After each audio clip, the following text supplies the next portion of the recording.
Ladies and gentlemen, friends, entrepreneurs, how are we all doing today?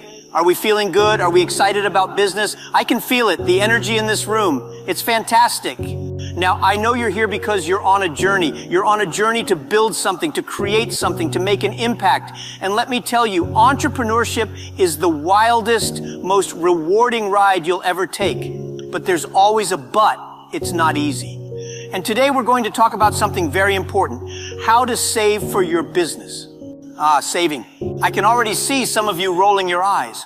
Jack, we know we have to save money.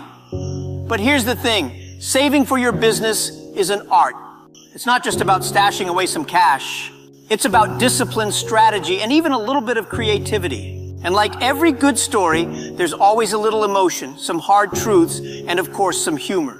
Because if you can't laugh at the challenges, trust me, you'll cry. Let's start from the beginning because after all, I love beginnings. I want to take you back to when we started Alibaba. It was 1999. We had a small apartment in Hangzhou. There were 18 of us. And when I say small, I mean it was tiny. We didn't have fancy offices. We didn't have shiny chairs. And our bank account?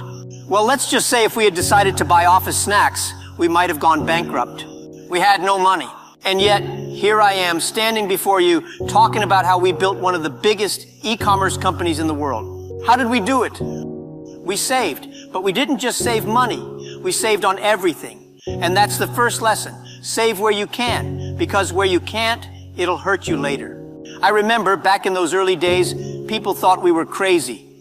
Jack, they'd say, how are you going to build a tech company with no technology?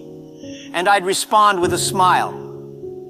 We have something better, we have a vision, and we have persistence. But the truth is, we also had to be very smart about our spending. Save like you're living in the 90s. But think like it's 2030. Today, entrepreneurs live in a world of abundance. I see startups renting luxury offices, buying the latest gadgets, hiring a whole team of baristas to make them fancy coffee, great coffee, by the way, but expensive. And they do all this before they've even made their first sale. Let me tell you something. If your coffee budget is bigger than your marketing budget, you're in trouble. When we were building Alibaba, I saved like it was still the 1990s. We didn't spend on fancy things. Every dollar we made was reinvested into the business, not into making ourselves look good. Why? Because I believed in delayed gratification. If you can delay the rewards now, you'll reap the benefits later. Now, I won't lie to you, saving is tough. It requires discipline. It's like going to the gym. The first day you feel great. The second day, maybe not so much.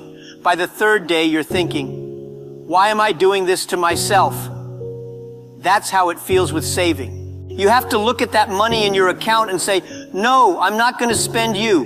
You're for something bigger. And trust me, that's hard. You're going to be tempted.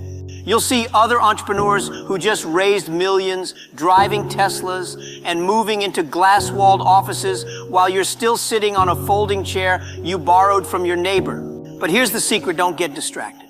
Focus on what matters. Your business, your customers, and your vision. If you spend now, you'll regret it later. But if you save now, you'll thank yourself when you need those funds to scale your business, invest in new technology, or survive a market downturn. Now, let's talk about creativity, because saving is not just about cutting costs. It's also about finding ways to do more with less.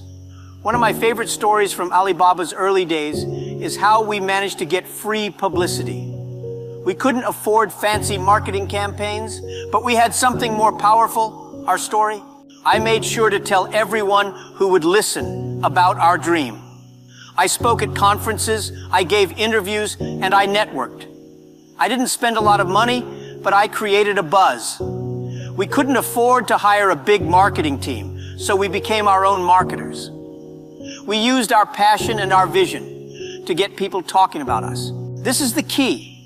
If you don't have money, use your imagination. You don't need a huge budget to make an impact. You just need to be clever about how you spend the money you do have. Now I'm going to give you my personal formula for saving. It's simple but powerful. Ready?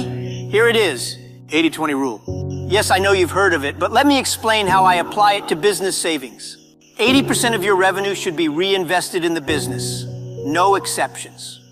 That means product development, marketing, hiring the right people, and improving operations. 20% should be saved or set aside for future expansion. And when I say saved, I don't mean it just sits in a bank account. You can put it into a fund, invest in some low-risk assets, or even keep it for emergencies. Because trust me, emergencies will come. Here's the funny thing about savings. It doesn't matter how much money you have, it's never enough. When we first started making real money at Alibaba, I thought, great, now we're set. But guess what? Suddenly our costs grew, our responsibilities increased, and we needed even more savings. It's like trying to fill a bucket with holes. So, you always have to be conscious of where your money is going. Now, this part is going to get emotional, so prepare yourself.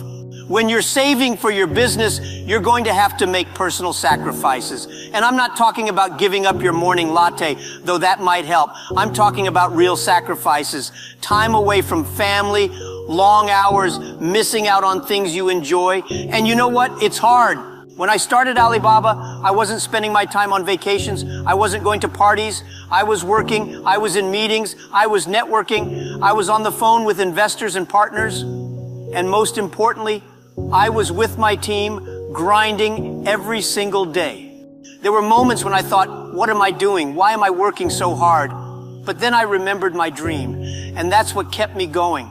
You see, when you save for your business, you're also investing in your dream. Every dollar you save is a dollar closer to achieving that vision. It's personal and it's emotional because it's about you. It's about what you're willing to give up today so you can have something greater tomorrow. Let's talk about failure for a minute. Because let's face it, you're going to fail at some point. I failed many times before Alibaba succeeded. In fact, I failed so much that I could have written a book called The Art of Failing. But here's what I learned. Failures save you money. Yes, that's right. Every failure is a lesson, and every lesson helps you make better decisions in the future. When I failed to get into college the first time, I learned resilience. When I got rejected from 30 jobs, including KFC, I learned humility. When my first 2 businesses failed, I learned how to run leaner and smarter. You see, failure teaches you how to save in the most efficient way possible because it forces you to think creatively. It forces you to be resourceful. So don't be afraid of failing. In fact, embrace it because every failure is saving you from future mistakes that could cost you even more. Now, I know you're excited. You want your business to grow today, right? You want to be the next Alibaba tomorrow. But here's the thing. Success takes time. And saving for your business is a long-term game. One of the biggest mistakes I see entrepreneurs make is expecting success too quickly. They think that if they just throw money at a problem, it'll go away. But that's not how it works. Patience is key. When you're building a business, there will be lean times. There will be moments when you look at your bank account and think, how are we going to survive the next month? But if you've been saving smartly, you'll be okay because you've prepared. You've built a safety net for your business. Think of saving like planting a tree. You don't plant a seed and expect a full-grown tree the next day. You have to water it, nurture it, and wait. And in time, that tree will grow strong and provide shade for you to sit under. But you can't rush it. So, be patient with your savings and trust the process. I want to end with a story about ants. You see, I love watching ants. Yes, ants. These tiny creatures are some of the best savers in the world. Why? Because they understand the value of hard work and preparation. In the summer, when the sun is shining, what do the ants do? They work. They collect food. They save for the winter. They don't wait until the cold comes to start working. They prepare ahead of time. As entrepreneurs, we must adopt the ant philosophy. When times are good, when the money is flowing, that's when you save. Because winter will come, markets will shift, competition will increase. And when that happens, your savings will be your lifeline. My friends, the journey of entrepreneurship is not easy, but it is worth it. And saving for your business is one of the most important things you can do. It's not just about having money in the bank. It's about building a foundation. It's about preparing for the future. It's about making sure that when the storms come, your business will stand strong. So as you leave here today, I want you to remember, save like your business depends on it, because it does. Save with discipline, save with purpose, and save with patience. And when the time comes, you'll be glad you did. Thank you.